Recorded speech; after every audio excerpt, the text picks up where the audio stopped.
কইরে মুগ্ধ, দেশ স্বাধীন হয়েছে গা, উল্লাস কর। কিরি তুই কান্দুস কে রে? ভাই আমি কান্দি না তো, এটা খুশির কান্দা, যেহেতু আমাদের দেশ আবার নতুন করে স্বাধীন হয়েছে। সাইদ ভাই জানো, আমাদের দেশের মানুষ সবাই মিছিল করতেছে, বিজয় উল্লাস করতেছে। আমি যদি এই পানির বোতল সবাই নিয়ে খাওয়াইতে পারতাম, তাহলে আমার মনটা আরো শান্তি লাগতো। ব্যাককল এলাকে কান্দন লাগে। আমি সাইড যদি আজকে বাচ্চা থাকতাম, তাহলে সবার লগে মিল্লা বড় বড় করে চিল্লা করলাম, বললে দেশ স্বাধীন হয়েছে, দেশ স্বাধীন হয়েছে। দেশ তো স্বাধীন হইল, আর কোনো মা বাবার কুল কি খালি হইব? তা তো জানি না রে ভাই, তবে ছোটবেলাতে দেখতেছি খুন খারাপ হইতাছে, কিন্তু এই খুনিদের ভালো করে বিচার হয় না। এখন শুধু নতুন সরকারের অপেক্ষা।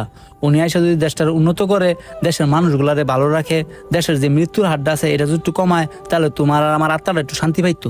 ভাই তাও মন্ডার ভিত্তে ভয় লাগতেছে, যেই সরকারে আয়োগ নাকি লেগা, উনি কি আমাদের দেশে ছাত্রছাত্রীদের ভাই বোনদের রক্ষা করে রাখতে পারবো? সবাইকে সুযোগ সুবিধা দিব?